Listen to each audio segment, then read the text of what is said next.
ইমাম মুসলিমকে এবার চোদ্দ সাইড থেকে বাবা দাঁড়িয়ে গেল, আর বেলালের মা তুয়া মাটিটা গড়াগড়ি করে, আর বেটা বেলালকে বার দোয়া দেয়।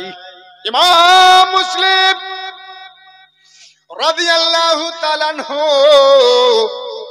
রেডি হয়ে গেছে, মারবো না হয় মরবো। এবার ইমাম মুসলিম রাদিয়াল্লাহু তাআলা আনহুর সঙ্গে তর্ক আরম্ভ হলো। তর্ক হতে হতে বাবা মারপিট চালু হয়ে গেল, এমন তরবারি চলতেছে। ইমাম মুসলিমের কাছে বাবা 22 খানা তরবারি ফেল হয়ে যায়, ইমাম মুসলিমকে পারা যায় না। আর পারবে কি করে বাবা, যার ভিতরে নবী বংশের খুন রয়েছে। 20-22টা তরবারি হেরে যাচ্ছে ইমাম মুসলিমের সামনে। এক দুরাচার ইমাম মুসলিম রাদিয়াল্লাহু তাআলা আনহুর তরবারি চলছে বাবা। এক ইয়াজিদের সৈন্য ইমাম মুসলিমকে দেখে বাবা যেমন তরবারি নিয়ে আঘাত করেছে, ইমাম মুসলিম রাদিয়াল্লাহু তাআলা আনহু ওই তরবারির আগালটা ইমাম মুসলিমের ঠোঁটে লেগে গিয়া ঠোঁটটা কেটে যায়। আর ঠোঁট কাটার পরে তার সাথে সাথে দুটা দাঁত বাবা হিলে যায়, রক্ত চালু হলো। ইমাম মুসলিম রাদিয়াল্লাহু তাআলা আনহু আর কোন মতে তরবারি বাবা থামে না, এভাবে তরবারি চলে যাচ্ছে। তরবারি চালাতে চালাতে ইমাম মুসলিম ছাদে উঠে গেল। যেমন ছাদে উঠে যাওয়া, এইদিকে ইয়াজিদের সৈন্যরা বলছে হুজুর আমরা আর মারামারি করব না, যা হওয়ার হয়ে গেছে হুজুর, আমরা আপনাকে আমান দিয়ে দিলাম, আমরা বুঝে গেলাম আপনার কাছে আমরা হেরে গেলাম। আল্লাহ তাআলা আল্লাহর কাছে হাত তুলে দোয়া করেছেন, আল্লাহ রাব্বুল আলামিন গো, আজকে এই মক্কা মদিনাতে এসে আল্লাহ হে রাব্বুল আলামিন আজকে নামাজ আদা করলাম, তবে আল্লাহ গো আমার নামাজকে কবুল করে নেন আল্লাহ। এই মদিনার মাটিতে আর কোনদিন নামাজ পড়তে পাবো না আল্লাহ। আল্লাহ গো আজকে বাপ বেটা ভাতিজা মিলে আমরা নামাজ আদা করলাম, আমাদের নামাজকে আপনি কবুল করে নেন। ইমাম হুসেন রাদিয়াল্লাহু তাআলা আনহুর চোখের পানিতে জামা মোবারকা ভিজে গেছিল রে বাবা। আলী আকবর বলছে আব্বা গো আমরা তাহলে মক্কা যাব? বলে হ্যাঁ রে বেটা। বৌমা বলে মক্কায় যাবে? বলে হ্যাঁ। চাচা বলে মক্কায় যাবে? বলে হ্যাঁ। তবে দেরি করো না, তাড়াতাড়ি করে তোমরা রেডি হয়ে যাও। মা বেটা ভাতিজা চাচা সবাইকে নিয়ে ইমাম হোসেন রাদিয়াল্লাহু তাআলা আনহু তিনি প্রস্তুত হয়ে গেলেন। কিন্তু বাবা 11 বছরের বেটে সগরা খাটের উপরে বাবা শুয়ে রয়েছে, একে কোনো কথা বলে না। সগরা মনে মনে ভাবছে আল্লাহ আমার বাবা যাচ্ছেন, মা যাচ্ছেন, ভাই যাচ্ছেন, চাচা যাচ্ছেন, চাচি যাচ্ছেন, সবাই যাচ্ছেন, কিন্তু আমাকে কেন কোনো কথা বলেন আমার আব্বা? সগরা খাতুন থরথর করে কাঁপতে কাঁপতে কাঁপতে উঠে বসে গেলেন। ডাক দিয়েছেন আব্বা, ও আব্বা। হোসেন বলছে বেটি জেগে গেলি? হ্যাঁ গো আব্বা জেগে তো গেলাম। আব্বা আমার মাকে নিচ্ছেন, ভাইকে নিচ্ছেন, চাচাকে নিচ্ছেন, সবাইকে নিচ্ছেন, আমাকে কিছু বলছেন না কেন আব্বা? আমি কি যাব না আব্বা? না রে বেটি, তোমাকে অত্যন্ত জ্বর, এই রাস্তা পথে বেটি কি হবে না হবে বলা যাবে না, তুমি থাকো মা। আব্বা আমি একা, আমাকে থাকতে ভালো লাগবে আব্বা, আমাকে নিয়ে চলেন না আব্বা। না রে মা তুমি থাকো। সগরা খাতুনের চোখ দিয়ে পানি বইতে আরম্ভ হলো। সোগরা খাতুন কাঁদতে আরম্ভ করেছে। এমন কোন মা আছে বেটি যদি কাঁদে মায়ের চোখের পানি বন্ধ হবে না? ইমাম হোসেনের স্ত্রী তখন বলছেন, স্বামী গো, আপনাকে কোনোদিন কোনো কথা বলি নাই, কোনোদিন আঘাত করি নাই স্বামী, তবে আমার একটা কথা আজকে রাখুন। বলে বলো। বলে স্বামী গো, আমার বেটি সোগরা খাতুনকে বোধহয় নিয়ে চলে গেলে ভালো হয়।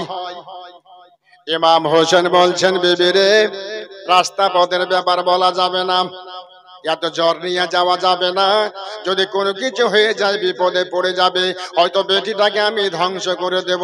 তবে শোনো রে, এখানে থাকবে রে, আর 3 মাস পরে আবার আমি এসে আমার বেটিকে নিয়ে মক্কায় চলে যাব। হুজুর, এরকম অবস্থা থাকবে, কি করবো রে বল, যেতেই তো হবে। ইমাম হোসেন রাদিয়াল্লাহু তাআলা আনহু 72 জন কাফেলাকে বাবা নিয়ে রেডি হয়ে যাচ্ছেন। সোগরা খাতুন বসে রয়েছেন। ইমাম হোসেনকে বলছেন, ওগো আমার আব্বা জান। বলে বেটি রে বলো। বলে আব্বা গো, আপনি থেকে যান গো আব্বা। বলে বেটি রে, আমি থাকলে চলবে না, আমাকে মক্কা যেতে হবে রে মা। তবে আব্বা গো, আপনি যখন না গেলে চলবে না, তাহলে আবার মাকে আমার কাছে রেখে যায়। ইমাম হোসেন বলছেন, বেটি রে, তোমার মাকে তুমি কি করবে রে মা? বলে আব্বা গো, আমার জ্বরখানা কোনো সময় 80-তে, কোনো সময় 90-এ। আমার মা যদি আমার কাছে থাকে, আমার মা মাথায় যদি হাত বলিয়ে দেয়, আমার সঙ্গে সঙ্গে জ্বরগুলো কমে যাবে আব্বা। না রে মা, তোমার মাকে নিয়ে গেলাম, আর শোন, ওই যে দেখ, তোমার মাকে নিয়ে গেলাম, আর ওই মদিনার মাটিতে দেখ, যাকে সবাই মা ফাতেমা বলে। তবে বেটি রে, তোমার মাকে আমি নিয়ে গেলাম, আমার মা ফাতেমাকে রেখে গেলাম। ইমাম হোসেন বলছেন, বেটি রে, যাকে মা ফাতেমা বলে, তবে মারে, ওই তোমার মাকে রেখে দিলাম, আর আমার মাকে রেখে দিলাম, তোমার মাকে নিয়ে চললাম। বলে আব্বা গো, তাহলে যখন মাকে রেখে যাবেন না, তাহলে আমার ভাই আলী আসগার রেখে দেন। ইমাম হোসেন বলছেন, বেটি রে, ইমাম আলী আসগারকে রেখে গেলে চলবে না রে মা। কেন গো আব্বা? বলে বেটি,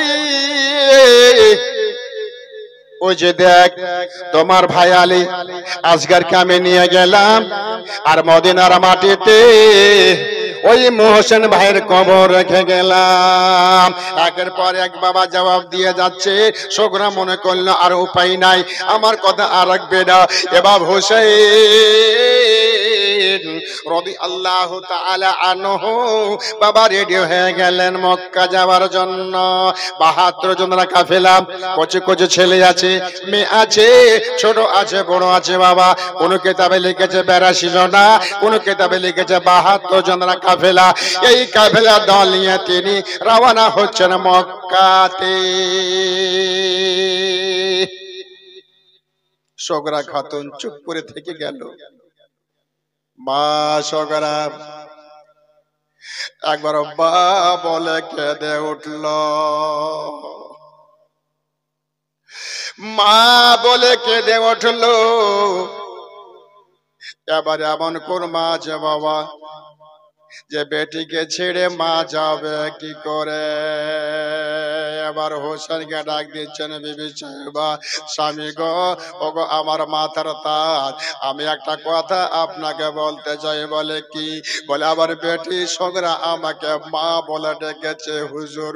আমার মা কারা শব্দ আমার কলেজাতে লেগে গেছে।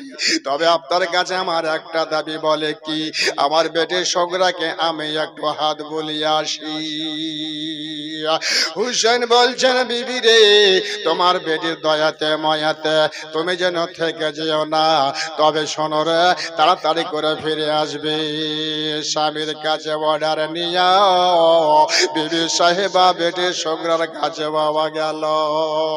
যাবার সগরার কাছে যাব, মার গলা ধরে বেটি কাঁদতে আরম্ভ করেছে। সগরা মনে করলো আমার মা আমার কাছে এলো, বোধহয় আমার মা আমার কাছে থেকে যাবে, ভালোই হলো। বলে বেটি রে, আমি থাকার জন্য আসিনি রে মা, তোমার আব্বার কাছে ছুটে নিয়ে এসেছি মা, আমাকে এখনই চলে যেতে হবে রে মা। সগরা বলছে, বা গো, তুমি যখন চলে যাবে গো মা, তাহলে কেন এলে গো মা? বলে বেটি রে, যখন বেটিরা মা বলে ডাক দিয়ে দেয় তখন কলেজা মা থামতে পারে না, তাই আমি তোমার কাছে এলাম মা, আমাকে তাড়াতাড়ি করে যেতে হবে। সগরার বাপ যেমন রহমতের হাতখানা বেটির মাথায় বুলিয়েছে, 100 ডিগ্রির জ্বরখানা বাবা 40 ডিগ্রিতে চলে এল। সগরা বলে, মা গো, আমাকে ভালো লাগে গো মা, আমার শরীরখানা বোধহয় ভালো হয়ে গেল গো মা। বলে বেটি, এই জন্য মা তোমার কাছে এলাম। বলে মা গো, আর তুমি যেও না গো মা। বলে বেটি, সগরা রে, আমি এখন যদি না যাই রে মা, তোমার বাবাকে কথা দিয়ে এসেছি বেটি। বেটির মাথায় হাত বুলায়া চোখের গরম পানি ফেলায়া মা এবার যাত্রা শুরু করেছেন বাবা মক্কার দিকে। বেটিকে সান্ত্বনা দিয়া মা এবার কাফেলার সঙ্গে ধরে নিল বাবা, আর কাফেলার সঙ্গে ধরে নিয়ে যাচ্ছে মক্কাতে। মক্কাতে যাবে জমজম, মক্কাতে আছে বাবা আবে কাউসার, মক্কাতে আছে নানে খাদিজার কবর। এবার হুসেন রাদিয়াল্লাহু তাআলা আনহু মনে করলেন, আমি এখন চলি আমার নানির কবরে জিয়ারত খানা করে নি। এবার হুসেন 72 জনের কাফেলা নিয়ে তিনি চলে গেলেন নানি খাদিজার কবরে। নানি গো, আমি তোমার নাতি, তোমার কাছে এসেছি গো নানি, জিয়ারত করার জন্য নানি গো। আজকে মদিনা ছেড়ে তোমার মক্কাতে আসলাম গো নানি। নানি যান, আবার সালাম খানা নিয়ে নাও গো নানি। নানির কবরে সালাম করে দিয়া এবার হুসেন রাদিয়াল্লাহু তাআলা আনহু ওই মক্কায় বাবা থাকতে লাগে। আর এই খবরখানা চলে গেল বাবা কুফাতে। কুফার লোকেরাও কিন্তু ইমাম হোসেনকে কিছু কিছু লোক ভালোবাসে বাবা। কুফার লোকেরা খবর পেয়ে গেল ইমাম হোসেন আর মক্কায় চলে এসেছেন, মদিনাতে নান। তাহলে ইমাম হোসেনের খবর পেয়ে নেওয়ার পরে ইমাম হোসেনকে চিঠি লিখতে আরম্ভ করেছে। ওগো মা ফাতেমার বেটা হোসেন, আপনি যখন মদিনা ছেড়ে মক্কাতে চলে এসেছেন, তাহলে আপনি মক্কাতে থাকিয়েন না, আপনি কুফাতে চলে আসেন। আপনার হাতে হাত দিয়ে মুরিদ হব, আপনার হাতে হাত দিয়ে বায়াত হব। এখানে নোমান বিন বাশিরকে তো রাখা হয়েছে মিনিস্টার, এই জন্য মিনিস্টারকে মানি না, ইয়েজিদের তরফ থেকে রাখা হয়েছে, তাকে মানি না। আপনি চলে আসুন, আপনার হাতে হাত দিয়ে আমার মুরিদ হব। এই কথা পেয়ে কুফার লোকেরা ইমাম হোসেনকে চিঠি লিখতে আরম্ভ করলো। 100 খানা চিঠি। 150 খানা চিঠি, 101 খানা চিঠি, এইভাবে ইমাম হোসেনকে বাবা লিখতে যায়। আছে দেখুন না পড়ে আর পড়ে পড়ে বাবা পকেটে জমা রাখে, এই চিঠি গেলা কাজে লাগতে পারে। আর এক কথা পড়লাম, এক জায়গাতে 101 খানা চিঠি, আর এক জায়গাতে দেখলাম 150 খানা চিঠি, আর এক কিতাবে দেখলাম 4000 চিঠি। বলুন সুবহানাল্লাহ। কত বড় ইখতিলাফ দেখুন, 150 কোথায়, 4000 কোথায়, 101 কোথায়। এই বিভিন্ন কিতাব না পড়লে হয় না। সুবহানাল্লাহ সুবহানাল্লাহ। তো আমরা বেশিরভাগ জানি এবং আপনারা শুনেছেন যে 150 খানা চিঠি, বেশি শুনেছেন আপনারা জীবনের বক্তার মুখ দিয়ে। এক কিতাবে পড়লাম 4000 চিঠি, সব পড়েছে পকেটে জমা রেখেছে। ইমাম হোসেন মনে করলেন যে এতগুলো চিঠি আমাকে লিখেছেন আর তারা আমাকে এত ভালোবাসে, তো চলে যাওয়াটাই ভালো হবে মনে হয়, দিনের কাম হবে। ইমাম হোসেন যাওয়ার জন্য প্রস্তুত। ইমাম মুসলিম দাঁড়িয়ে গেলেন, হুজুর আপনি কোথায় যাবেন? আমি চললাম কুফা। বলে না হুজুর, আপনাকে কুফা যেতে দেব না, কারণ আপনার বাবা আলীকে তারা শহীদ করেছে, এদের কোনো বিশ্বাস নেই। আপনাকে ডেকেছে যে আপনাকে ছেড়ে দেবে, আমাদের মনে হয় না। তো বরং একটা কাজ করুন, আপনি একটা চিঠি লিখে দেন, আমাদের মধ্যে কেউ যাব কুফাতে, আবহাওয়া দেখবো, যদি ভালো থাকে আপনাকে চিঠি লিখবো, তবে আপনি কুফাতে যাবেন, নচেত তার আগে আপনি যাবেন না। কথা তো ঠিকই। কে যাবে? হুজুর আমি যাব। মুসলিমিন আকিল, আমি ইমাম মুসলিম যাব হুজুর, আমাকে চিঠি লিখে দেন। ইমাম মুসলিম রাদিয়াল্লাহু তাআলা আনহু কে চিঠিখানা বাবা লিখে দেওয়া হলো। আর লিখে দেওয়ার পরে ইমাম মুসলিম যাওয়ার জন্য প্রস্তুত। তার দুই বেটা মোহাম্মদ ইব্রাহিম আব্বার কাছে হাজির হয়ে গেল। আব্বা আপনি কোথায় যাচ্ছেন? আরে বেটা কুফা। আব্বা আপনি যাবেন কুফাতে আর আমরা যাব না? আব্বা গো, আমাদের মা নেই, আপনার কাছে মানুষ, আর আমাদেরকে ছেড়ে চলে যাবেন আব্বা? না, আপনার সাথে আমরা যাব। আরে বেটা, তোমার বাপের জানের কোনো গ্যারান্টি নাই, আছি না আছি, তোরা থাক না বাবা। না আব্বা থাকবো না, আপনার সাথে যাব। বাপ বলছে নিয়ে যাব না, বেটা বলছে ছাড়বো না। কোন মতে ইমাম মুসলিম নিয়ে যাবার জন্য রাজি হলেন না। দোনো ভাই বলছে তাহলে দাঁড়ান, এখন যাবেন না, আমরা আসছি তবে যাবেন। আরে বেটা কোথায় যাবি? বলে বলবো না কোথায় যাব, আমরা দোনো ভাই আসবো, তারপরে আপনি যাবেন। দোনো ভাই চোখে চোখ মিলিয়ে চলে গেল ইমাম হোসেনের কাছে। দোনো ভাই বলছে চল ভাই, আমার আব্বা আমাদের কথা ফেলে দিতে পারেন রে, কিন্তু আমার চাচা হোসেন যদি বলে দেয়, তাহলে আমার চাচা হোসেনের কথা আমার আব্বা ফেলতে পারবেন না। দোনো ভাই চলে গেল ইমাম হোসেনের কাছে। চাচা, ও চাচা, ও মোহাম্মদ ইব্রাহিম। হ্যাঁ গো চাচা, এসো বাপ এসো। বলে চাচা আমরা তো আসলাম একটা কথা নিয়ে, একটা পরামর্শ চাই আব্বা। আরে বেটা কিসের পরামর্শ?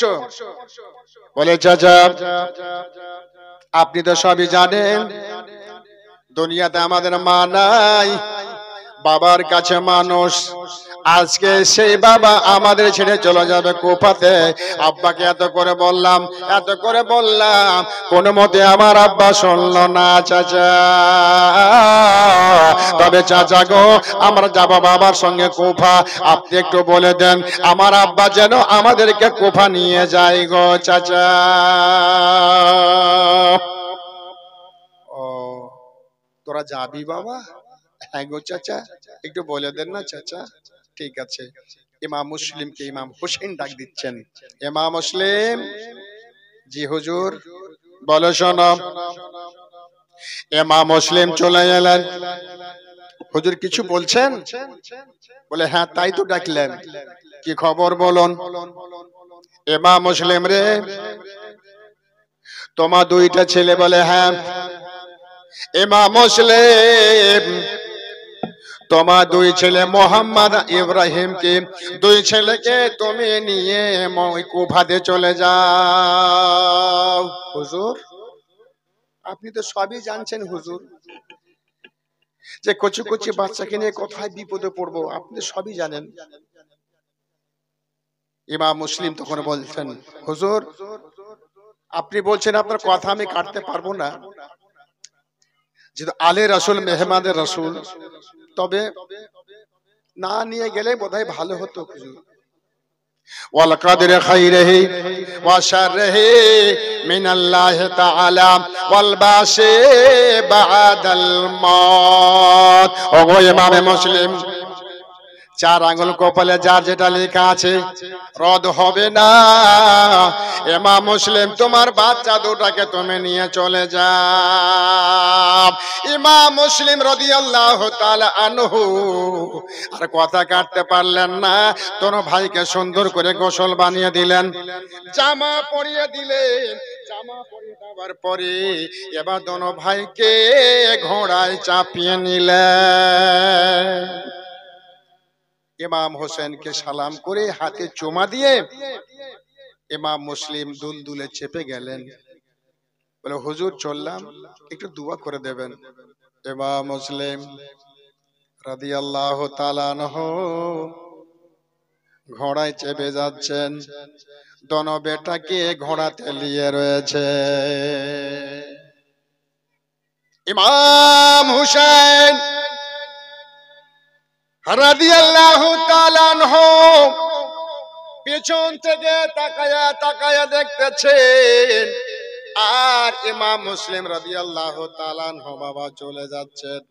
ইমাম মুসলিম রাদিয়াল্লাহু তাআলা আনহু যেমন কুফাতে পৌঁছে গেল বাবা, ইমাম মুসলিমকে দেখে তারা সবাই খুশি হলো, আনন্দিত হলো। এক সপ্তাহের ভিতরে ইমাম মুসলিমের হাতে হাত দিয়া ইমাম হোসেনের নামে বাবা 10 থেকে 12,000 মুরিদ হলো। এক সপ্তাহের ভিতরে 10 থেকে 12,000 মুরিদ হয়ে গেল ইমাম মুসলিমের হাতে হাত দিয়া ইমাম হোসেনের নামে। কুফার লোকেরা মনে করলো যাক নবীকে পাইনি, নবীর নাতিকে পেয়েছি, এর হাতে হাত দিয়ে আমরা মুরিদ হব, আমাদের নসিব চাঙ্গা হবে। আল্লাহু আকবার। 10 থেকে 12,000 মুরিদ যেমন হওয়া। আবার ওখানে কেউ কূটনীতি কারণেওয়ালা আছে, তার দুশমন একজন খবর দিয়ে দিল ইয়াজিদকে, ওগো ইয়াজিদ তোমার কানে কোনো খবর আছে? কিসের খবর? ও তুমি কুরসিতে শুয়ে আছো আর কুফার কোনো খবর নেই, কি হয়েছে বল। বলে ওগো ইয়াজিদ, এ কুফার মাটিতে ইমাম মুসলিম এসেছে, এক সপ্তাহের ভিতরে 10 থেকে 12,000 মুরিদ হয়ে গেছে ইমাম হোসেনের নামে। তোমার কানে কোনো খবর নাই, তাড়াতাড়ি করে কুফাটাকে রক্ষা করো। ইয়াজিদ বলল আমার তো ওখানে গভর্নর ফিট করা আছে, নোমান বিন বাশিরকে। বলে হুজুর নোমান বিন বাশির আপনার নুন খায় আর হোসেনের তারা গুণ গায়। নোমান বিন বাশিরকে দিয়ে কাজ চলবে না, একে পাল্টিয়ে দেয়। নোমান বিন বাশির চেয়ারে বসে আছে। ইয়াজিদ মনে করলো কাকে বসানো যায়, কাকে কাকে করতে করতে করতে করতে একজন চয়েস হলো। কাকে? বুসরা শহরের গভর্নর ওবাইদুল্লাহ ইবনে জিয়াদ, ওকে কিন্তু একটা চিফ মিনিস্টার বানিয়েছে, ওই বুসরা শহরটা ওকে দিয়েছে। তো কুফার কিছু লোক বলল, হুজুর যদি কুফাটাকে সামলাতে পারে তো ওই ওবাইদুল্লাহ ইবনে জিয়াদ ছাড়া অন্য কেউ পারবে না, ওকে পাঠান। এজিদ চিঠি লিখে দিল, ওগো বুশরা শহরের গভর্নর ওবাইদুল্লাহ ইবনে জিয়াদ, যত শীঘ্রই পারো কুফাটাকে রক্ষা করো। তোমাকে বুশরা শহরে তো চিফ মিনিস্টার বানিয়েছি, আবার তোমাকে চিফ মিনিস্টার বানিয়ে দিলাম ওই কুফার। তুমি চলে যাও ওখানে, নুমান বিন বাশিরকে চিঠি লিখে দিচ্ছি, ওখান থেকে সরিয়ে দিয়ে তুমি বসে যাবে ওই কুরসিতে। চিঠিখানা লিখে দেওয়া হলো, আর ওই চিঠিখানা পড়ে এবার খুশিতে আর জমতে পারছে বাবাকে। বুশরা শহরের গভর্নর এই চিন্তা করলো, একটা শহর আমাকে দিয়েছে, আবার একটা শহর আমাকে আবার পাওয়া গেল, দুটা শহরের আমি একটা মিনিস্টার হয়ে গেলাম। খুশিতে ঝুমতে আরম্ভ করেছে, মনে করলো আজকে আমার এই দেশটাকে কে সামলাবে, কার হাতে দেব, কে হয়তো দিতে পারে, নাও দিতে পারি। এবার ওই বাবা ওবাইদুল্লাহ ইবনে জিয়াদ মনে করলো অন্য কাউকে দিব না, আমারই ভাই ওসমান বলে একজনের নাম, ওসমানকে ডাকলো, ভাই ওসমান রে, আমার চেয়ারে বসে আমার হয়ে ওই তুমি ওবাইদুল্লাহ হয়ে আমার চেয়ারে বসে যাও, আর বুশরা শহরটাকে তুমি সামলাও। ওসমান বলল, ভাই রে আপনি কোথায় যাবেন? বলে, ওসমান রে আমার কাছে চিঠি চলে এসেছে কুফা শহরের, আমি এখন যাব কুফা, আজকে ওই কুফার আমি মিনিস্টার হয়ে গেলাম, তবে শুনে লাও আমার হয়ে তুমি থাকো। ওসমানকে চেয়ারে বসিয়ে দিল, বসিয়ে দেওয়ার পরে এবার ওবাইদুল্লাহ ইবনে জিয়াদ দুলদুলে চেপে গেল, যাবে বাবা কুফাতে। আর ইমাম মুসলিম 10 থেকে 12,000 মুরিদ দেখে, কুফার আবহাওয়া দেখে, এবার ইমাম মুসলিম চিঠি লিখে দিয়েছে ইমাম হুসেনকে, ওগো মা ফাতেমার বেটা, আগে যা খারাপ ছিল কুফা আর খারাপ নাই, ভালো হয়ে গেছে, এক সপ্তাহের ভিতরে 10 থেকে 12,000 মুরিদ হয়ে গেছে আপনার নামে। ওগো মা ফাতেমার বেটা, যত শীঘ্রই পারবে চিঠি পাওয়া মাত্রে আপনি কুফায় চলে আসবেন, আপনিও মুরিদ করবেন, আমিও মুরিদ করব, এই কুফাটাতে আর কেউ আঘাত করতে পারবে না।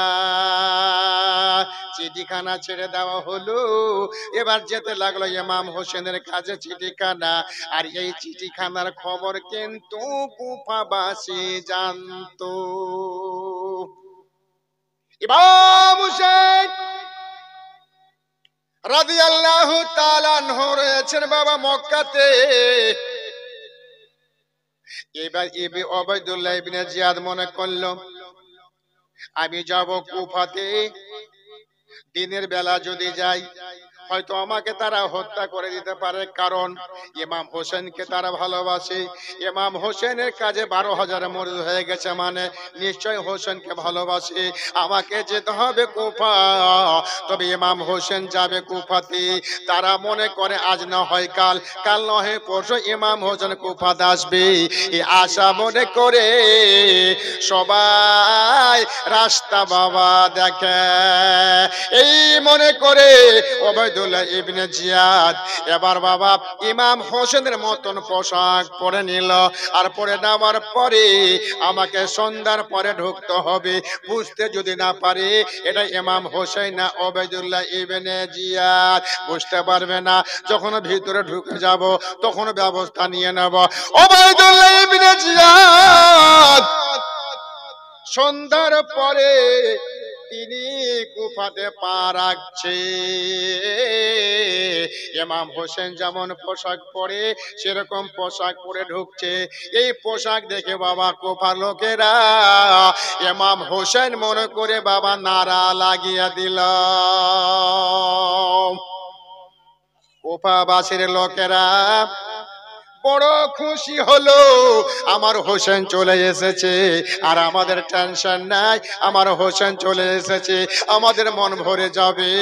এই বলে বলে নারা লাগাচ্ছে। আস্তে আস্তে করে বাবা ওই ইবনে জিয়াদের লেখা, ওই এজিদের লেখা চিঠিখানা ওই নুমান বিন বাশিরের কাছে পৌঁছে গেল। আর বলছো নুমান বিন বাশির, 8 তারিখ থেকে তোমাকে এখান থেকে বাতিল করা হলো।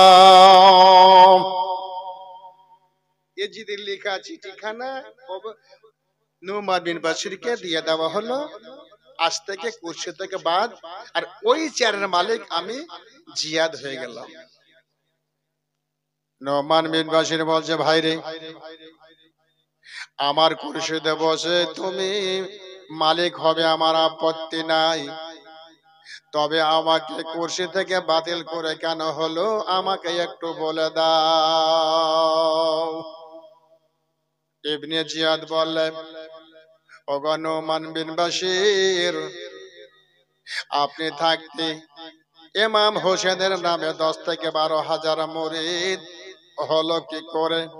আপনার হাতে কে তরবারি ছিল না, আপনার হাতে কে কোনো পল্লম ফর্সা ছিল না, ইমাম মুসলিমকে কেন শহীদ করে দাওনি? এই জন্য তোমাকে বাতিল করা হলো, আর ওই চারের মালিক আমি হয়ে গেলাম। নুমান বিন বাশির বললেন, ওগো ইবনে জিয়াদ, কুসাজেশন আমাকে দিও না, এ কুসাজেশন আমি রাজি না। তুমি কি জানো না গো, আমার দয়া নবী মোস্তাফা ছাড়া দুনিয়া হতো না, আমার নবী ছাড়া কিছুই হতো না। আর সেই বংশের লোক ইমামে হোসেন রাদিয়াল্লাহু তাআলা আনহু, ইমাম হোসেনকে আঘাত করলে আমার নবীকে আঘাত করা হবে, আমার হোসেনকে আঘাত করলে আমার নবীকে লাগবে, আর আমার নবীকে লাগলে আমার আল্লাহকে লাগবে, আমার আল্লাহ ছেড়ে দেবেন না। ওগো ইবনে জিয়াদ, আমি চার ছেড়ে দেব, আজকে আমি কুরসি ছেড়ে দেব, আমার হোসেনকে ছাড়তে পারবো না। বলুন সুবহানাল্লাহ। কেমন ঈমান! জমিন জমা तुम्हारे लिए, मकीनो मका तुम्हारे लिए। ওবায়দুল্লাহ ইবনে জিয়াদ দেখ সামনে বলছে কে? নুমান বিন বাশির। জমিন তৈরি হলো নবীর জন্য, আসমান তৈরি হলো নবীর জন্য, সারা দুনিয়া তৈরি হলো হোসেনের নানার জন্য, আর তুমি আমাকে বলছো যে শহীদ কেন করে দাওনি? তো বানাউযুবিল্লাহি মিন জালিক। তো নুমান বিন বাশির তখন বলছে জিয়াদকে, জমিন জামা তোমারে লিয়ে, মকিনো মকা তোমারে লিয়ে, जमीन जमा तुम्हारे लिए, मकीन मका तुम्हारे लिए, जमीन जमा तुम्हारे लिए, चुनी वो चुना तुम्हारे लिए, बने दो जहां तुम्हारे लिए, जमीन जमा तुम्हारे लिए, मकीनो मका तुम्हारे लिए। শুধু সেটাই নয়, ওবায়দুল্লাহকে বলছে নুমান বিন বাশির, তোমার জুবান যে দেখতে পাচ্ছ তোমার মুখে, এই জিহ্বা, ওটা আমার নবীর জন্য। বলুন সুবহানাল্লাহ। এই যে কথা বের হচ্ছে ওবায়দুল্লাহ ইবনে জিয়াদ, ওটাও হোসেনের নামের জন্য। বলুন সুবহানাল্লাহ। তখন বলছেন কে?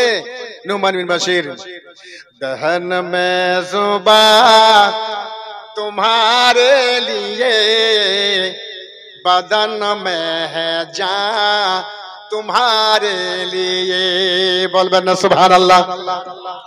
दहन में जुबान तुम्हारे लिए,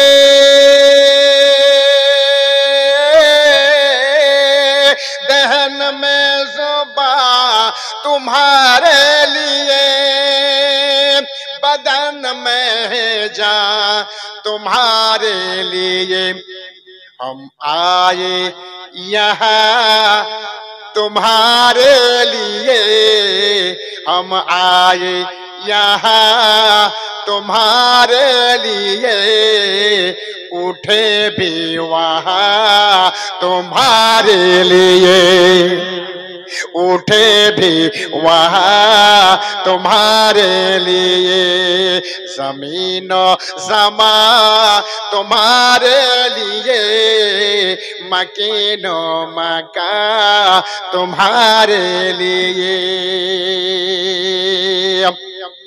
ওবাইদুল্লাহ ইবনে জিয়াদ, আমাকে তুমি কুরসির ভয় দেখাচ্ছ, দরকার নেই, ছেড়ে দিলাম।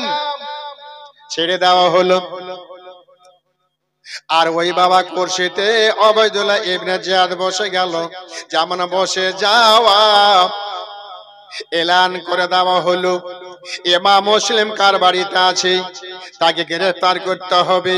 ইমাম মুসলিমের হাতে হাত দিয়ে যারা মুরিদ হয়েছে তাদেরকে মুরিদকে ভেঙে দিতে হবে, যদি না ভাঙে তাদের গর্দন মেরে দেওয়া হবে। তবে শুনলাম যারা ইমাম মুসলিমকে বাড়িতে জায়গা দেবে তার গর্দন মেরে দেওয়া হবে। এই করে বাবা এই ওবাইদুল্লাহ ইবনে জিয়াদ এলান করে দিল। এলান করার পরে যার বাড়িতে বাবা ইমাম মুসলিম আছে বাড়িতে চাই না। একদিন গেল, দুদিন গেল, ইমাম মুসলিমের তল্লাশ করতে লাগলো। খবর চলে গেল ইমাম মুসলিমের কানে, বলে হুজুর ইয়াজিদের বাদশা পাল্টে গেছে, ইবনে জিয়াদ হয়ে গেছে, আর বাদশা হওয়ার পরে আপনার তল্লাশ করে গ্রেফতার করার জন্য।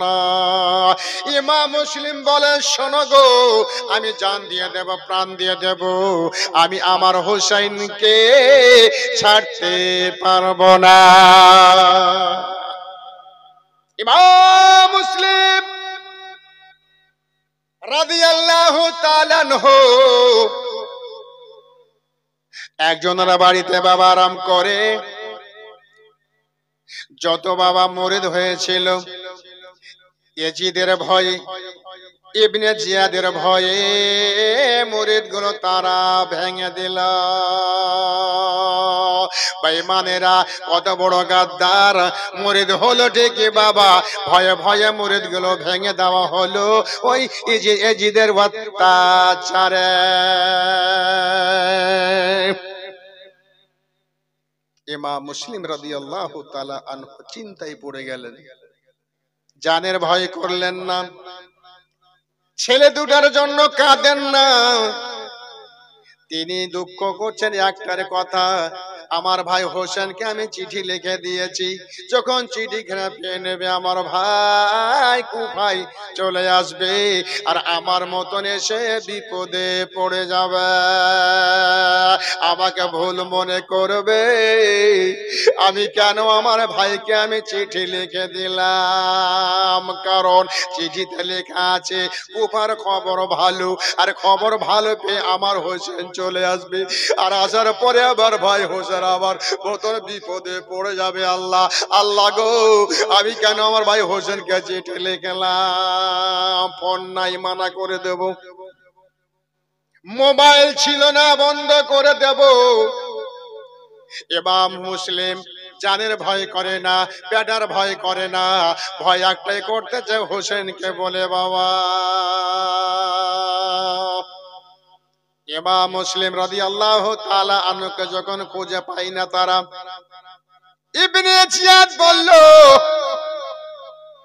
12 জন মানুষকে ফিট করলো আর বলল যারে যা ইমাম মুসলিমকে যে বাড়িতে পাবে খুঁজে ধরে দাও, গ্রেফতার করে আনো গো, অনেক টাকা বকশিশ দেব।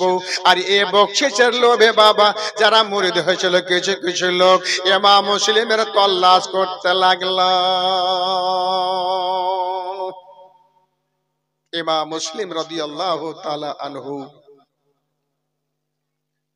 একজনের বাড়িতে তিনি ছিলেন, মনটা ভালো নাই, কোথায় গিয়ে শান্তি পাবো, কোথায় গিয়ে আরাম পাবো। মুখতার বলে একটা লোক, তিনি আশিক রাসূল, দেওয়ানায় নবী মুস্তাফা, ওনার বাড়িতে উনি আশ্রয় নিলেন। ইমাম মুসলিম রাদিয়াল্লাহু তাআলা আনহুকে খুঁজতে খুঁজতে খুঁজতে পরেশান, কেউ পেল না। ইমাম মুসলিম রাদিয়াল্লাহু তাআলা আনহু তিনি মনে করলেন কত আর ভিতরে থাকবো, কত আর ভিতরে নামাজ পড়বো। যেই বাড়িতে বাবা ছিলেন ওই বাড়ির পাশে বাবা ছিল একটা মসজিদ। তিনি মনে করলেন আজকে মাগরিবের নামাজটা সেইখানে পড়ে আসি। তবে বাবারে, যেইখানে নবী বংশের ছেলে চলে যায় ওইখানে অন্য কারো ইমামতি চলবে না। আস্তে আস্তে আস্তে করে ইমাম মুসলিম চলে গেলেন মসজিদে নামাজ পড়ার জন্য। যেমন আলী রাসূল, মেহমানে রাসূল, জান্নাতের বাগিচার ফুল, মা ফাতেমার চাহনেওয়ালা ইমাম মুসলিম পৌঁছে গেলেন। ইমাম ছিল আগে, ইমাম মুসলিমকে দেখে পিছিয়ে গেলেন, বলে হুজুর নামাজটা আপনি পড়ান। বলুন সুবহানাল্লাহ। আলী রাসূলের পিছনে আজকে আমরা নামাজ পড়বো। আহা, বড় দরদ দেখালো, বড় ভালোবাসা দেখালো এই কুফার গাদ্দারেরা। ইমাম মুসলিম রাদিয়াল্লাহু তাআলা আনহু তিনি ইমামতি করলেন। 500 জনা মানুষ তিনার পিছনে নামাজ পড়তেছে। বাবা যেমন নামাজ শুরু করেছে, ইমাম মুসলিম রাদিয়াল্লাহু তাআলা আনহু মসজিদের পাশে দিয়া ইবনে জিয়াদের ঢোল বাজাতে বাজাতে বাবা এলান করতেছে, ওগো কুফাবাসীর লোকেরা, ইমাম মুসলিমকে যারা বাড়িতে জায়গা দেবে গর্দন মেরে দেওয়া হবে। এ কুফার লোকেরা, ইমাম মুসলিমকে তোমরা কেউ জায়গা দেবে না। যদি তোমরা জায়গা দিয়েছো তাদের গর্দান মেরে দেওয়া হবে, তাদেরকে জিন্দা রাখা হবে না। এই কথা বলে বলে চলে যায়। আর 500 জনা মানুষ নিয়ত বেঁধে নিয়েছে বাবা মাগরিবের। কথাটা শোনার পরে চিন্তিত করে। এখন ইমাম মুসলিম যদি সালাম ফিরবে ডান দিকে আসসালামু আলাইকুম ওয়া রাহমাতুল্লাহ, বাম দিকে সালাম ফিরবে আসসালামু আলাইকুম ওয়া রাহমাতুল্লাহ। সালাম ফিরার পরে আমাদের মধ্যে যদি হুজুর বলে আজকে রাতটা তোমাদের বাড়িতে থেকে যাব রে, আমাকে যদি বলে তোমার বাড়িতে থেকে যাব, আর যদি এজিদ খবর পেয়ে নাই আমাদের বাড়ি ঘরকে জ্বালিয়ে রাগ করে দেবে, ছাই করে দেবে। এখন আমি কি করি বাঁচি? নিজের বাবা জানের ভয়েতে নিয়াতকে ভেঙে দিয়া, নামাজকে ছেড়ে দিয়া, জামাতকে ছেড়ে দিয়া একের পর এক লোক বাবা পালিয়ে গেল। ইমাম মুসলিম 3 রাকাত নামাজ পড়ে বাবা যেমন ডান দিকে সালাম ফিরেছে, বাম দিকে সালাম ফিরে দেখতেছি একটাও লোক জামাতে নাই। ইমাম মুসলিম আর কলেজা থামতে পারলেন না। ইমাম মুসলিমের চোখ দিয়ে ঝরঝর করে পানি বয়ে যাচ্ছে। আল্লাহ, আমার পিছনে 500 জনা মানুষ জামাত করলো, আল্লাহ এরা গেল কোথায়? এরা কে মাটিতে ঢুকে গেল না আল্লাহ আসমানে তুলে নিল? কেবল একটা মানুষ ওজোর কেনারাতে বসে বাবা ওযু বানাচ্ছে। ইমাম মুসলিম জিজ্ঞাসা করলেন, ভাইরে এখানে 500 জনা মানুষ, এরা গেল কোথায়? বলে হুজুর আপনি কি জানেন না? বলে কি? বলে আপনি নামাজ শুরু করেছেন আর ইবনে জিয়াদের লোক ঢোল দিয়ে গেল, যারা ইমাম মুসলিমকে বাড়িতে জায়গা দেবে গর্দন মেরে দেওয়া হবে। এই জন্য হুজুর আপনি নামাজ পড়ার পরে যদি আপনি কারো বাড়িতে থাকতে চান আপনাকে না বলতে পারবেন না, এই জন্য আপনাকে বলার সুযোগ দিল না, তারা বাবা পালিয়ে গেছে। ইমাম মুসলিম জিজ্ঞাসা করতেছেন, ভাই রে সবাই যখন পালিয়ে গেল তুমি কেন বসে আছো রে বাবা? বলে হুজুর আমার জামাটা ছুটে গেছে, ওযু করতে পিছিয়ে গেছি, এই জন্য আমি আজ পালিয়ে যেতাম, আমিও পালিয়ে যেতাম, আমার ওযু করতে দেরি হয়ে গেছে হুজুর। এবার মুসলিম রাদিয়াল্লাহু তাআলা আনহু আল্লাহর কাছে হালকা করে দোয়া করলেন। দোয়া করার পরে এবার মসজিদ থেকে বার হচ্ছেন বাবা, এমন গোটা কুফাবাসী শুনশান হয়ে গেছে বাবা, একটা আলা পর্যন্ত বাইরে কারো জ্বলে না, জানলা দরজা বন্ধ হয়ে গেছে, জানলা দরজা বন্ধ হয়ে গেছে, বাতি পর্যন্ত কোন ঘরে জ্বলে না। কুফার লোকেরা মনে করেছিল সব বন্ধ করে দাও, ইমাম মুসলিম যদি আলা জ্বালা দেখে যদি এসে বলে দরজায় ভাইরে আজকে রাতটা তোমার বাড়িতে থাকবো, না বলতে পারবো না, তবে শোনো গো যদি চলে আসি আমাদেরকে জিন্দা রাখবে না, ফলে জানলা দরজা বন্ধ করে দাও, বাল্বগুলো অফ করে দাও, ইমাম মুসলিম যেন বাড়িতে না আসে। হায়রে ইসলাম, এই ইসলামকে টিকিয়েছেন কত কষ্ট করে তারা। ইমাম মুসলিম মসজিদ থেকে বার হচ্ছে, অন্ধকার রাত, কোন দিকে যাব কিছুই তো জ্বলে না, আল্লাহর নাম নিয়ে তিনি বাইরে বেরিয়ে গেলেন। কোথায় যাবেন তিনি? কোন দিকে গেলে আমি রক্ষা পাবো, কোন দিকে গেলে আমার প্রাণ রক্ষা হবে? ইমাম মুসলিম রাদিয়াল্লাহু তাআলা আনহু মসজিদ থেকে বার হচ্ছে, আর ইমাম মুসলিমের চোখের পানি বন্ধ হয় না। কেন জানেন? ইমাম মুসলিমের দুইটা বেটা মোহাম্মদ আর ইব্রাহিম বাবা ওই কাজী সারার বাড়িতে জমা রেখেছে। ইমাম মুসলিম মনে করলেন আল্লাহ আমার বেটা দুটাকে বোধহয় আর আমি দেখতে পাবো না গো আল্লাহ, আমার ছেলে দুটার বাবা থেকেও বাবা দুনিয়াতে নাই, মা তো আগেই মারা গেছে। রব্বুল আলামিন আর কি আমার নসিবে জুটবে না, আমার ছেলে দুটাকে আর দেখতে পাবো না গো আল্লাহ। এই বলে কলেজা ফাড়ছে, ইমাম মুসলিম বাবা কাঁদতে কাঁদতে বেরিয়ে গেল। আল্লাহ গো আমি বেটা দুটার ভয় করি না আল্লাহ, আমি একটাই কথা দিল গাইছে, আমার হোসেনকে কেন আমি চিঠি লিখলাম, আল্লাহ গো আমার হোসেনকে আপনি মানা করে দেবেন আল্লাহ, আমার কাছে কোনো রাস্তা নাই, আমি কি করে আমার হোসেনকে আজকে বিপদে ফেলবো আল্লাহ, আল্লাহ গো আপনি আমার হোসেনকে মানা করে দেন আল্লাহ। ইমাম হুসাইন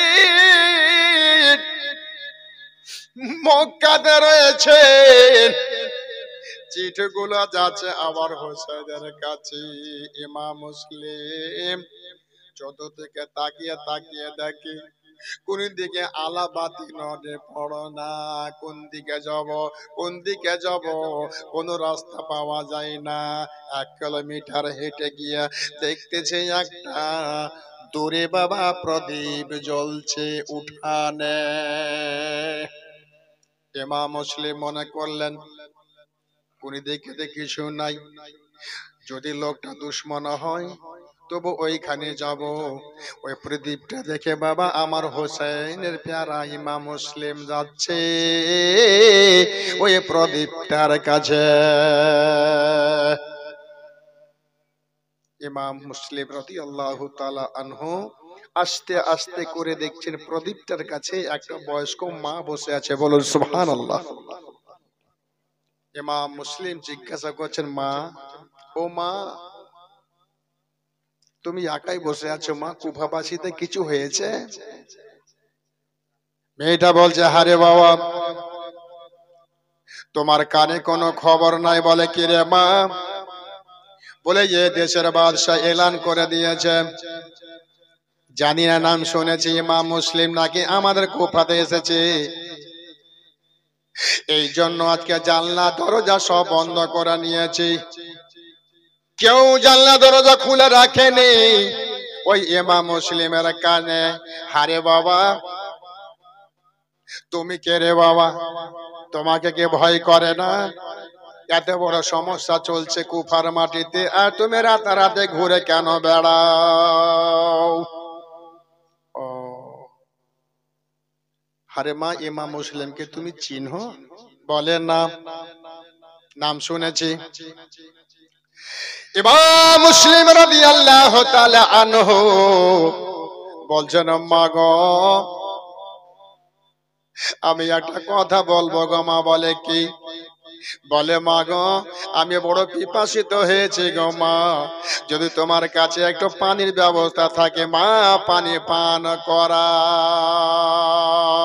তবে মা গো আমাকে যদি পানি পান করাও মা, কাল কিয়ামতের মাঠে তোমাকে আবে কাউসারের পানি দিয়া শোধ করে দেব মা। মেয়েটা মনে করলো মেহমান তো বটে, তোমার নাম কি রে বেটা? বলে মা পরে হবে, পানিটা পান করাও। সেই মা ভিতরে গেল আর এক লোটা পানি এনে ইমাম মুসলিমকে দিল, পানি পান করা হলো। লোটাটা ফিরিয়ে দিলেন, মেয়েটা লোটাটা বাবা রাখতে গেল ভিতরে, এসে দেখছে ইমাম মুসলিম বসা। মেয়েটা বলছে, হারে বাবা তুমি পানি পান করতে চাইলে বেটা, পানি পান করালাম, বাড়ি যাও। ইমাম মুসলিম বলছে, মারে এই দেশে যদি আমার বাড়ি থাকতো মা, আমি তোমার কাছে পানি চেয়ে খেতাম না। কোথায় বাড়ি বাবা? তবে মা কোথায় বাড়ি জিজ্ঞাসা পর হবে। মা তুমি আমাকে পানি পান করিয়ে দিলে মা, কাল কিয়ামতের মাঠে তোমাকে পানি যে দেব, তোমাকে কি নাম ধরে ডাকবো মা? মা কাল কিয়ামতের মাঠে তোমাকে পানিটা দিয়ে শোধ করবো, আমার নামটা কি ধরে ডাকবো? ও আমি বেলালের মা। বলে মা বেলালের মা তো অনেক আছে, কোন বেলালের মাকে ডাকবো, কোন বেলালের মা সাড়া দেবে মা? এটা বলা হলো না, তোমার নামটা শোনাও। মেয়েটা বলল, বাবা রে আমার নাম হলো তুয়া। এবার হলো মা, এই তুয়া নাম ধরে ডাকবো কিয়ামতের মাঠে। তবে মারে আমাকে পানি পান করালে, আমার আত্মাটা ঠান্ডা করে দিলে মা, তবে মা আজকে রাতটা যদি মা একটু সময় দিত গো মা থাকার জন্য, কাল কিয়ামতের মাঠে তোমার জায়গা জান্নাতে করে দেব মা। মেয়েটা বলছে, হারে বাবা তোমার নাম কি রে বাবা? বলে মা যার কারণে গোটা কুফাবাসীতে জানলা দরজা বন্ধ, আলাবাতে জ্বলে না, গোটা কুফাবাসীতে কেউ বলা চালা করে না রে মা, আমার কারণে রে মা, আমার নাম হলো ইমামে মুসলিম। জোরে বলুন। যেমন বলা মেয়েটার গায়ে রং দাঁড়িয়ে গেছে। আরে বাবা তোরই নাম ইমাম মুসলিম, বলছিস না কেন বাপ? বলছে মা বললাম তো। হারে মা সবাই যখন জানলা দরজা বন্ধ করে নিয়েছে মা, তো তুমি কেন বসে আছো বাইরে প্রদীপটা জ্বালিয়ে? বলে বেটা শোন, আমার যখন বিয়ে হয় 10 বছর ধরে আমার কোনো ছেলে মেয়ে হয়েছিল না, আমার আল্লাহর কাছে দোয়া আমি করেছিলাম, আল্লাহ কমপক্ষে আমাকে একটা ছেলে সন্তান দাও। আল্লাহ আমার দোয়া কবুল করেছেন। আল্লাহ আমাকে একটা সন্তান ছেলে দিয়েছিল। আমার ওই ছেলেকে এমএ পাস করিয়েছি, আর করিয়ে দেওয়ার পরে নাম রেখেছে বেলাল। আর আমার বেটা বেলাল চাকরি করে ইবনে জিয়াদের দরবারে। একমাত্র ছেলে। আমার ওই ছেলে 60টার আগে চলে আসে বাড়িতে, কিন্তু আজকে কি ব্যাপার 8টা বেজে যাচ্ছে, আমার ছেলে এখন পর্যন্ত বাড়িতে আসে না। তবে মারে, তোমার ছেলে যদি বেলাল চলে আসে বাড়িতে, তুমিও ভিতরে ঢুকে যাবে বলে। হ্যাঁ রে বাবা, আমার ছেলের জন্য বসে বসে অপেক্ষা করি। ইমাম মুসলিম বলছেন, মা রে পানি পান করিয়া আমার আত্মা ঠান্ডা করে দিয়েছো। আজকে রাতটা যদি তুমি মা তোমার বাড়িতে আমাকে জায়গা দিয়ে যাও, তোমার জায়গা আমার নবী মুস্তাফাকে বলে জান্নাতে করে দেব। মেয়েটা মনে করলো দুনিয়া মিথ্যা বলতে পারে, আসমান জমিন মিথ্যা বলতে পারে, যারা হলো নবী বংশের ছেলে তারা কোনোদিন মিথ্যা বলবে না। যা হবে হবে, আমি লোকটাকে আজকে বাড়িতে জায়গা দিয়া আমার নামটা যেন জান্নাতে লিখিয়ে দিই। জোরে বলুন সুবহানাল্লাহ। আল্লাহ আল্লাহ। ইমাম মুসলিমকে ভিতরে নিয়ে যাওয়া হলো, অজু করা হলো, নামাজ আদায় করে ইমাম মুসলিমকে খাওয়া দাওয়া করিয়ে দেওয়ার পরে একটা রুমে আরাম করার জন্য দিয়ে দেওয়া হলো। ইমাম মুসলিম একটা ঘরে বাবা আরাম করে, আর এই দিকে বাবা ইমাম মুসলিম যেমন আরাম করতেছে, ওই তোর বেটা বেলাল বাড়িতে হাজির হলো। মা বেটা গল্প করছে, হারে বেটা বেলাল আজকে এত কেন দেরি রে বেটা? বলছে মা আর বলো না, বড়া পরেশান। কিসের পরেশান রে বেটা?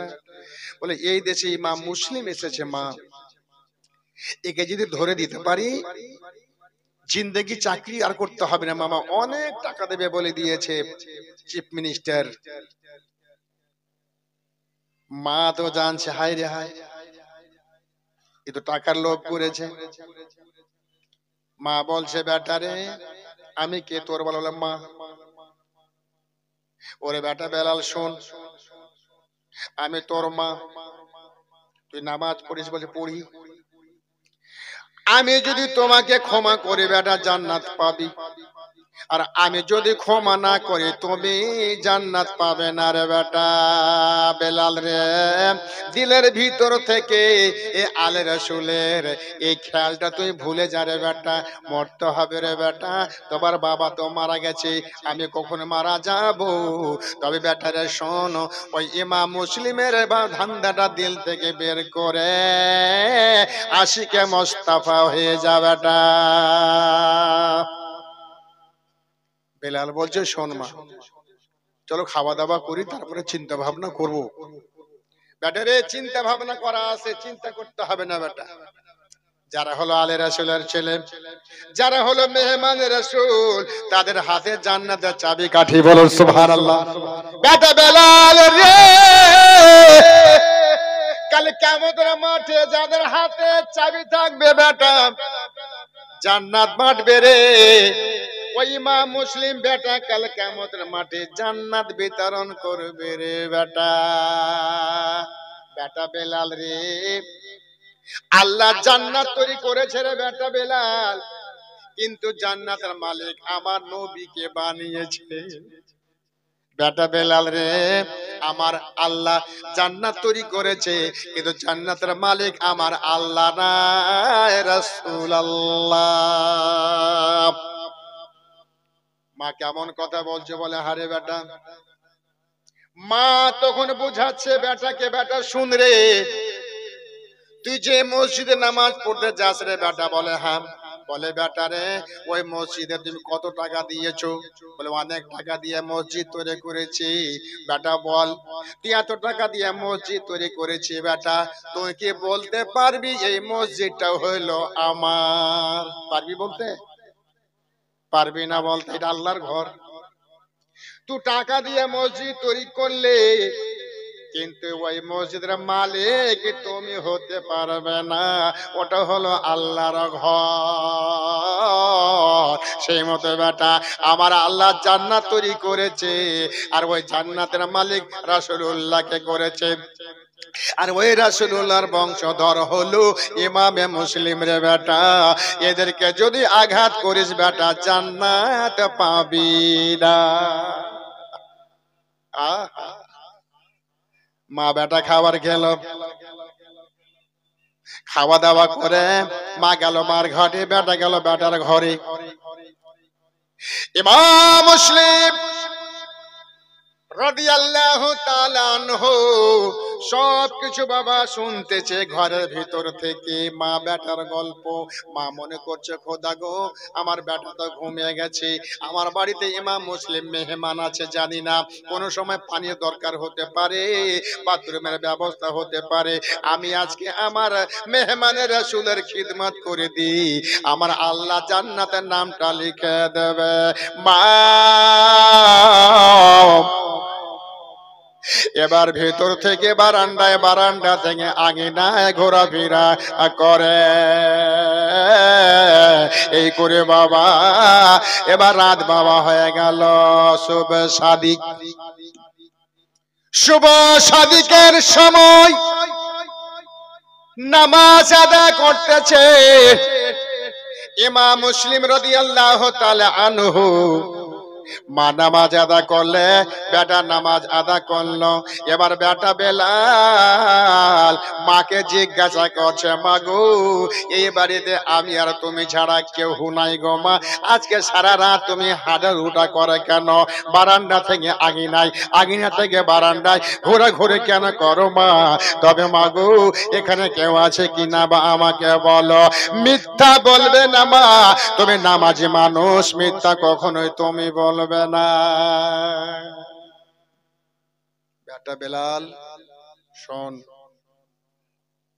যার কারণে বেটা তুই পরেশান হয়ে আছিস, আমি সেই জান্নাতের ফুল মেহমানের রাসূল আলে রাসূল ইমাম মুসলিমকে আমার বাড়িতে জায়গা দিয়ে আমার নামটা জান্নাতে লিখেছে। বলুন সুবহানাল্লাহ।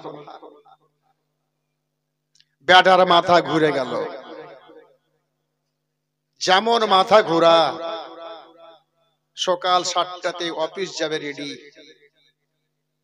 মা বলছে, বেটা বেলাল তুই তো অফিস 10টায় যাস, আজকে 7টায় রেডি। বলছে মা প্রচন্ড অফিসে কাজ।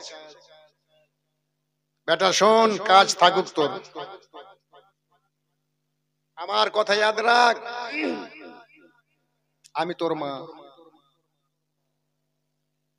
আমার বাড়িতে ইমাম মুসলিম আছে, এই কথা কাউকে তুই বলবি না। যদি বলিস বেটা আমি তোর মা, দুধের দাবি ক্ষমা দেব না, আর আমি যদি দুধের দাবি ক্ষমা না দিবা বেটারে আল্লাহ তোমাকে জাহান্নামে দেবে। না মা কাউকে বলবো না মা। কেন বলবো মা?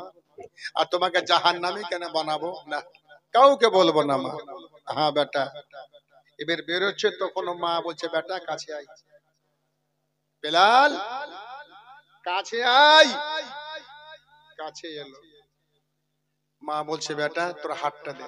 আহা, কত আলে রাসূলকে মা ভালোবাসে। বেটার হাতটাকে ধরে মাথার উপরে করলো। বেটা আমার মা, আমি তোর মা, আমার মায়ের মাথার কসম খেয়ে বল বেটা যদি কাউকে বলবি না। আহা, মা তোমার মাথায় হাত দিয়ে বলছি মা কাউকে বলবো না। হ্যাঁ বেটা বলিস না, কদিনকার জিন্দগি বেটা, এই যাচ্ছে কাইল্লাই কখন চলে যাব বেটা। ঠিক আছে বেটা যাও। বেটা বেলাল গেল বাবা চাকরিতে।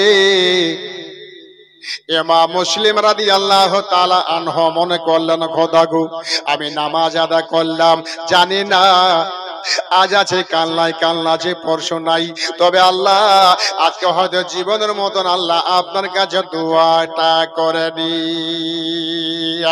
ইমাম মুসলিম রাদিয়াল্লাহু তাআলা আনহু এবার আল্লাহর দরবারে নামাজ পড়ে নিয়া যেই নামাজে বসে বসে আল্লাহর কাছে বাবা দোয়া করে।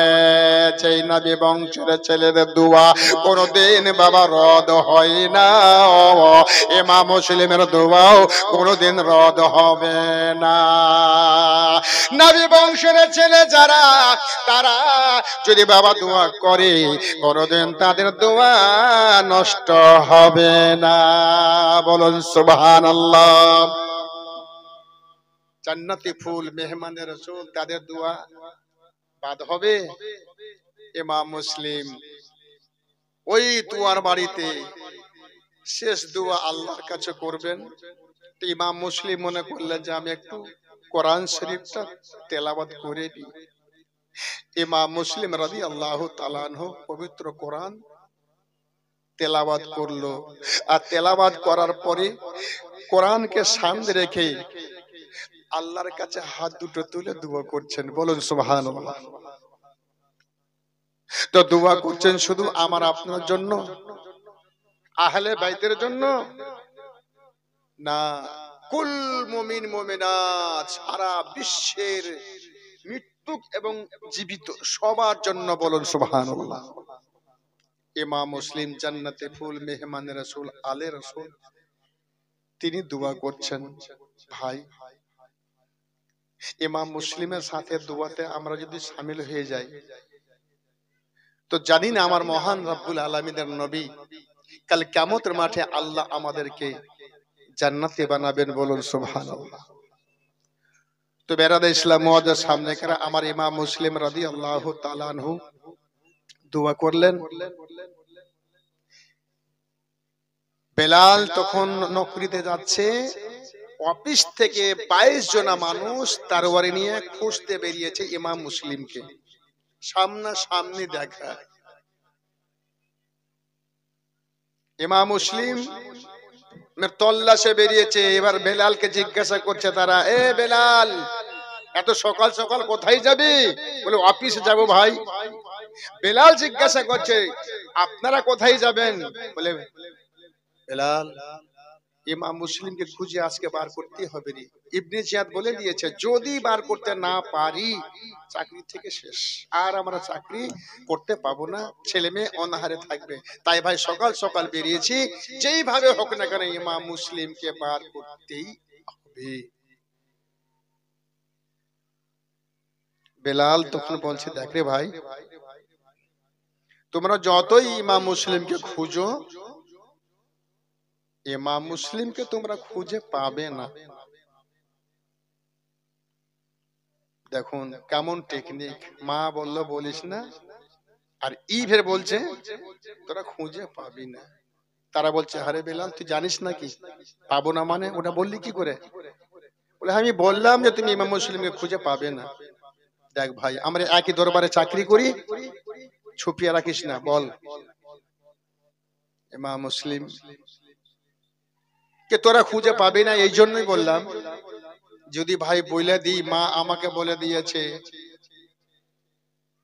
জান্নাত পাবো না, রোজা নামাজ সব বেকার হয়ে যাবে, জান্নাত যদি না পাওয়া যায় সব বেকার হয়ে যাবে। ভাই আমাকে আমার মা বলে দিয়েছে, ফলে ভাই আমি বলবো না। বলা হলো না জি। রাজার বিয়ে লেগেছে বুঝলেন, আর কাজে কাজে দর্জি মশাইকে মারা গেছিল, চলে গেছিল, রাজার জামা সিলাটা হয়নি। তারপরে দিন বিয়ে, তো রাজা মন খারাপ। তো মন্ত্রী বলছে হুজুর আপনার মন কেন খারাপ? বলছে আরে কি পড়ে বিয়েটা করতে যাব বল। তো মন্ত্রী বলছে আমার এই নতুন পোশাক শুধু বিয়ে করে খুলে রেখে দিয়েছি, বাক্সে ভরা আছে, আপনি পড়ে বিয়েটা করেলেন, যখন জামা তৈরি হয়ে যাবে তখন আপনি পড়বেন। রাজা বলছে যে তুই যদি কাউকে বলে দিস যেটা আমার, হুজুর বললেই না জানবে, আমি বলবো না, কেউ জানবেন। আর কিছু ঠিক আছে বলবি না? বলছেন না। রাজা বের বলছে তোর তুরা মুখ আছে বলা যাবে, তুই বলতে পারিস? হুজুর বলবো না হুজুর। হ্যাঁ ঠিক আছে। এই মন্ত্রীর পোশাক পরে নিলে রাজা বিয়ে করতে যাচ্ছে। রাজা নাম যেমন রাজা, বারাতো রাজা, সাজানো রাজা, সবই রাজা। দেখবেন হাতিতে তোড়ে বিয়ে করতে যাচ্ছে রাজা। আমাদের মধ্যে অনেকে আছে বাবা বাঁশ ফেলে, রাজার বিয়ে আছে টাকা অনেক পাবো, বলে না? বাঁশ ফেলেছে রাজার সামনে, কাজ হয়ে গেছে, রাজার বিয়ে। এক 50 থেকে 60,000 টাকা তো নিবই, ছাড়বো না। কেমন চালাক তারা। এবার বাঁশ ফেলেছে, মন্ত্রী আছে পাশে, রাজা আছে হাতির উপরে। মন্ত্রী বলছে ভাই তোমরা বাঁশ ফেলো আর গাছ ফেলো আর যে মন যায় সেই ফেলো, তোদেরকে টাকা কোনখান থেকে রাজা দেবে? যেটা পোশাক পরে এসেছে ওটা আমারই পরে এসেছে। রাজা একবার লালে লাল। বললাম যে তোর তুরতুরা মুখ আছে বুলে দিবি, বলে হুজুর আমি বলেছি নাকি? মন্ত্রী কেমন পণ্ডিত। ওখানে হলো, রাজা বলছে এই যা বললে বলি, আর বলিস না। না হুজুর বলবো না। হ্যাঁ, ভিতরে গেল, কিছু শালী সংখ্যক লোক আছে, একটা প্লেট করে বিভিন্ন রকম রং দিয়া শরবত এনে দিয়েছে, লাল পিলা হলুদ সাদা।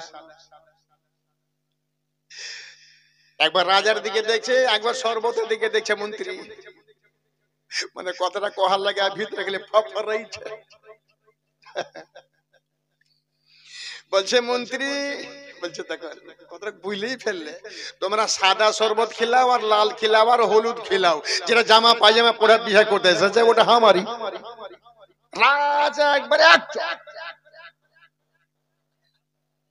রাজা চড় খাওয়ার পরে বলছে হুজুর আমি বুঝলেছি নাকি, বুঝলেছি নাকি? বেলাল খুব কায়দা করে বললি, যদি বলে দি ভাই জান্নাত বেকার, আমার মা দুয়া ছাড়বে না, দুধের দাবি মাপ দেবে না, ফলে আমি ভাই বলবো না, তো বলা হলো না?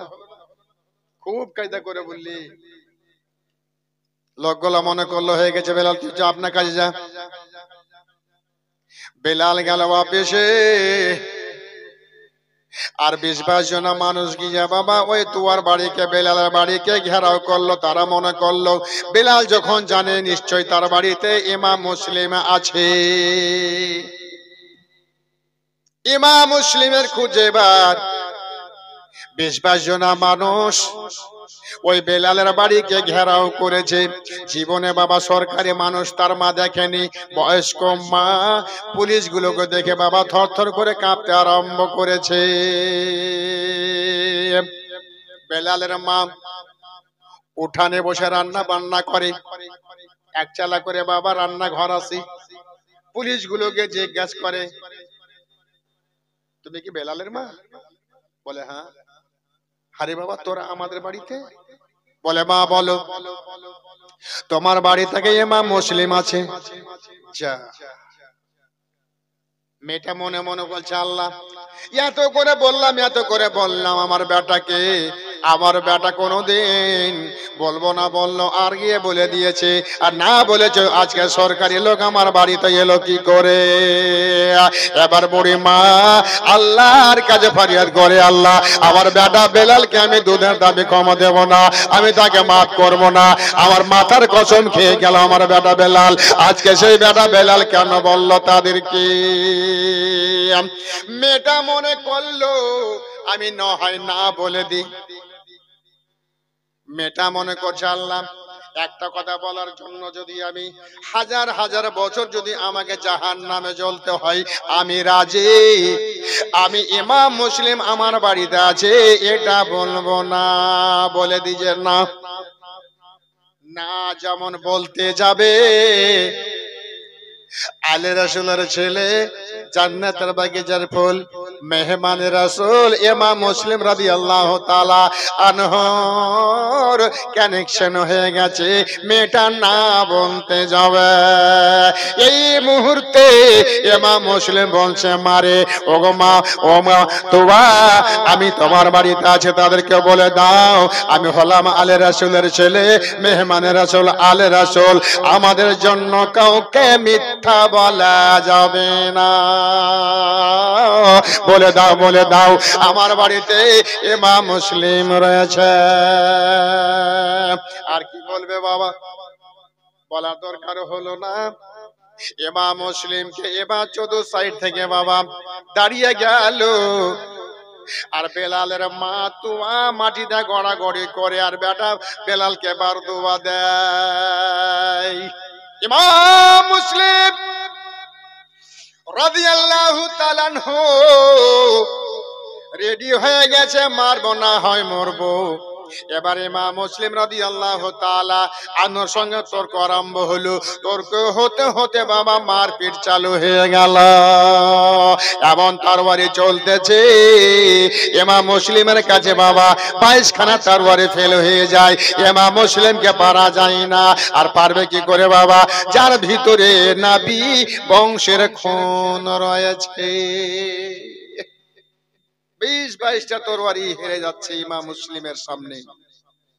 এক দুরাচার ইমাম মুসলিম রাদিয়াল্লাহু তাআলা আনহুর তরবারি চলছে বাবা। এক ইয়াজিদের সৈন্য ইমাম মুসলিমকে দেখে বাবা যেমন তরবারি নিয়ে আঘাত করেছে, ইমাম মুসলিম রাদিয়াল্লাহু তাআলা আনহু ওই তরবারির আগালটা ইমাম মুসলিমের ঠোঁটে লেগে গিয়া ঠোঁটটা কেটে যায়। আর ঠোঁট কাটার পরে তার সাথে সাথে দুটা দাঁত বাবা হিলে যায়, রক্ত চালু হলো। ইমাম মুসলিম রাদিয়াল্লাহু তাআলা আনহু আর কোন মতে তরবারি বাবা থামে না, এভাবে তরবারি চলে যাচ্ছে। তরবারি চালাতে চালাতে ইমাম মুসলিম ছাদে উঠে গেল। যেমন ছাদে উঠে যাওয়া, এইদিকে ইয়াজিদের সৈন্যরা বলছে, হুজুর আমরা আর মারামারি করব না, যা হওয়ার হয়ে গেছে হুজুর, আমরা আপনাকে আমান দিয়ে দিলাম, আমরা বুঝে গেলাম আপনার কাছে আমরা হেরে গেলাম। আপনি আপনার তরবারিটা খাপে ঢুকেলেন, আর আমরা আমাদের তরবারিটা খাপে ঢুকে নিলাম, আমরা আর মারামারি করব না, আমরা আপনার কাছে হেরে গেলাম। তবে হুজুর আপনি উপরে আর থাকবেন না, আপনি নিচে নেমে চলে আসুন। ইমাম মুসলিম বলছেন, ঠিক বলছিস তোরা? বলে হ্যাঁ। আর মারামারি